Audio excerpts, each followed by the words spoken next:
I want to start this video by saying that washing problems are not the norm. I think sometimes we get on, the forums and we read all these things. Oh, I'm having wash routine issues. Oh, I need to strip my diapers. Oh, I need to sanitize my diapers.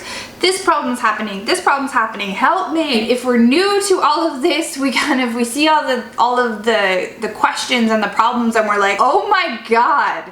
Is this what cloth diapering is? Dude, this is hard. I don't know if I can do this. No, that's not the way it is normally. It just so happens that when things are going fine and people are having no problems, they just continue on with their life. They don't go to the groups and post questions and ask for help because they don't need help. I think that sometimes when we are new to cloth diapers and we get involved in these community groups and forums and so on, we can kind of get this crazy notion that it's super difficult and you're gonna have washing problems all the time and it's just this endless string of issues, and it's really not. With that said, sometimes, especially if you're buying used diapers or if you're just starting out with your wash routine, getting it all figured out, you can have issues. I mean, that's why we do see the posts in the groups and everything. It's not the norm, but they do happen. Things like buildup, which can cause a bunch of problems, including leak. In this video, which is video number 4 in a 7-part series about troubleshooting leaks, I am talking about buildup, how buildup happens, how it can cause leaks, how you can find out if it's the cause of your particular leak, and how you can test for it and how you can remove it. But first, let's roll the intro.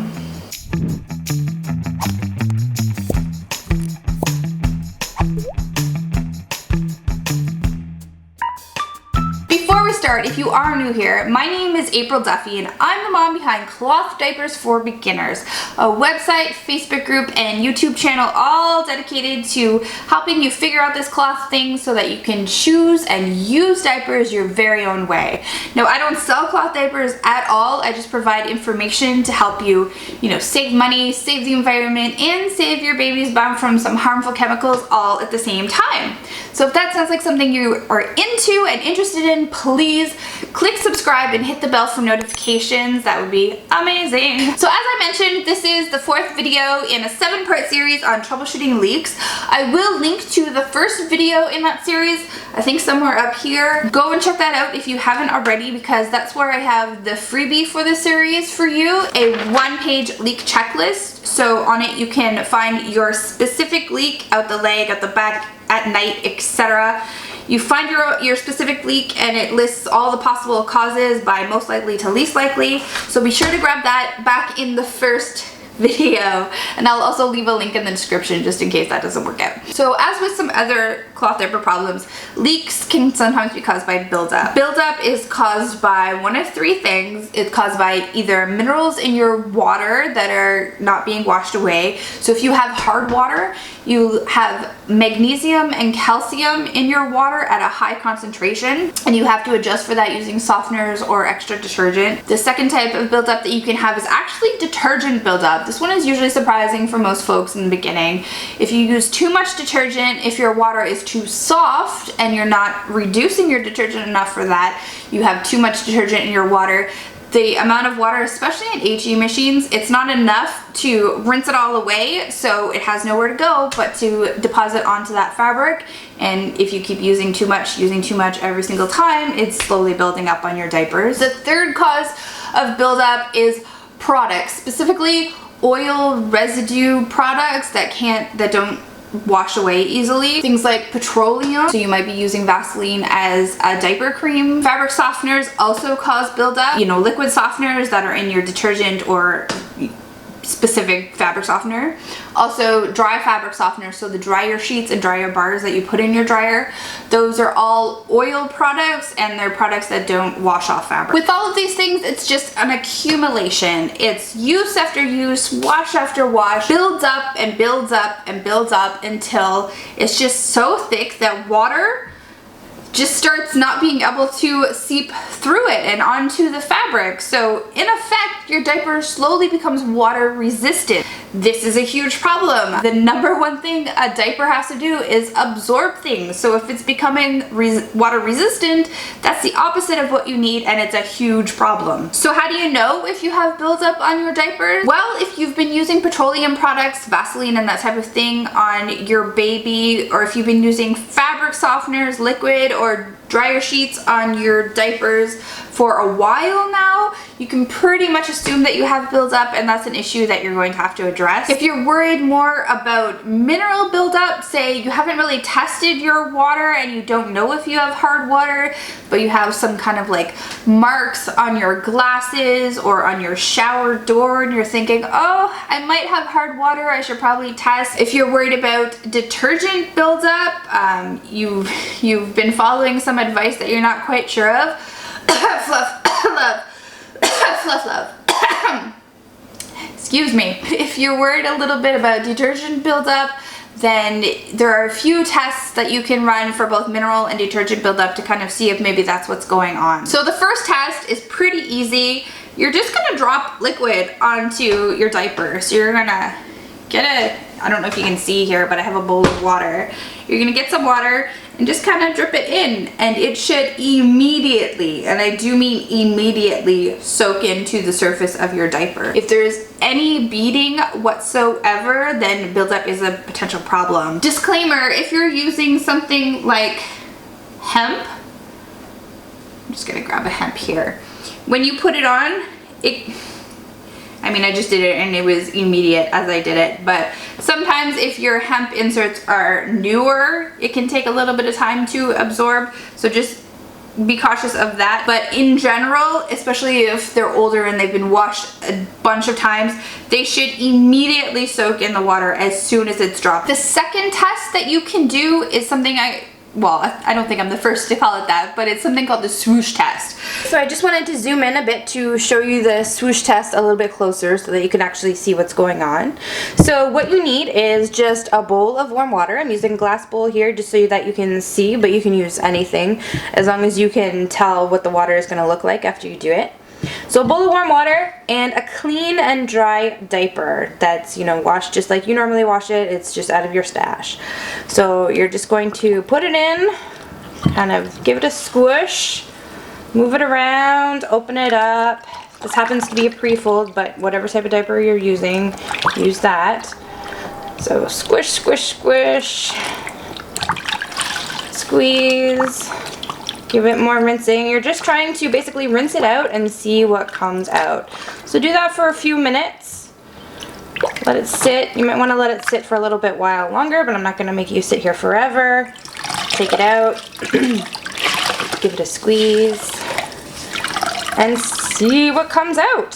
So, I don't know how well you can see. There's quite a bit of air in the water right now, but there's no suds around the side. It's not, super cloudy, other than some air bubbles that are kind of dissipating now. If you do see suds around the sides, if you see a film, a white film anywhere on the water, if you see water that's like super gray after doing it, that means that you have buildup either of detergent if it's suds and film on the water, or it could be minerals if your water looks particularly, cloudy and kind of dingy and gross. So that's going to be an excellent test to let you know if your diapers are rinsing clean when you're washing them. Alright, let's zoom back out and get to the rest of it. So that test was really, really good for detergent buildup. Again, if you see cloudy water, you might have mineral buildup. You do see that. You'll also want to test for hard water just to, see if you do have hard water, see how hard it is, and kind of get a gauge of how you can adjust your routine that way. But if you do the drop test, if you do the swish test, and you see that you do have a problem, next you want to fix that problem. So how do you fix buildup on your cloth diapers? Well, if the problem is related to products, so Vaseline, petroleum products, or fabric softener products, or if your problem is caused by hard water mineral buildup, you need to unfortunately strip your diapers. You just can't get away from it. You need to do a strip. Now, stripping your diapers literally means stripping the fabric of anything. So you're stripping the surface of the fabric to get everything off of it. I won't go into exactly how to strip your cloth diapers in this video. I will leave a link to a full article that I have written on how and when to strip your cloth diapers in the description, so be sure to check that out if you need it. I will say in this video that if you don't follow the instructions that I linked to in the description, if you go elsewhere, that's fine, but just be wary that there is some crazy information on the internet. I see people out there recommending that you strip your cloth diapers with dish soap, with borax, which is a water softener, so if you have detergent, that's the opposite. But borax, vinegar, baking soda, anything that you can find around the house, they have used it to strip their cloth diapers. Please just be careful of the information that you're finding on the internet. My recommendation is that you use a proper product, that you use a sodium carbonate product, RLR, Grovia, Mighty Bubble, I always pronounce that wrong, Grovia, Mighty Bubble. Use something that is specifically made to strip your diapers. Using something that's just a household product that sounds good at the time, you might cause more problems than you fix. Just putting that out there. I don't mean to poop on anybody's parade, but there you go. Again, I'll leave an article on how to strip cloth diapers in the description. If you need it, go ahead and use it. If not, go forth, my friends. For detergent buildup, you do have the option of just rinsing it out of your diapers, but it's gonna take a long time if you have a severe buildup issue. You are going to have to rinse, spin, rinse, spin, rinse, spin, rinse, spin, rinse, spin, rinse, spin. I'm talking a crazy amount of times to get it out of your diapers. You can run a strip on your diapers and that's gonna speed up the process, but you might still need to run additional rinses after that. So if you do choose to use a strip to speed up the process, just make sure you're doing a swoosh test again after it, just to make sure that everything's out of it. And don't use any detergent during your detergent removal process. I've had some people who try to remove the detergent by washing their diapers with detergent, and that's not going to work. The record that I have helped someone through and personally seen is, I think, 2 strips and 14 rinses. It's painful, it's long, but once you do it, you're gonna see the difference immediately, and you have to do it. So you can do it. Now, if you do the tests that we just talked about, the drop test and your diaper's absorbing immediately, if you do the swoosh test and your water's pretty clear, you're good to go, then buildup is not the cause of your leaks, and that is amazing. That's perfect, because it's actually something a little bit tricky to get rid of because you have to do a strip or multiple rinses, so it's a little bit time consuming and difficult to do. So if it's not a build-up problem, that's amazing, and you can look at other causes. Luckily, I have more videos for you on troubleshooting cloth diaper leaks. If you haven't gone back and checked out the first 3 videos on fit, changing frequency, and absorbency, do check those out as well. But if you have, then continue on to the next one about compression leak. Please, last thing, don't forget to subscribe to the channel so you don't miss anything. Thank you so much for watching. Thank you so much for watching till the end. That's fantastic. And I will catch you in the next video. Bye.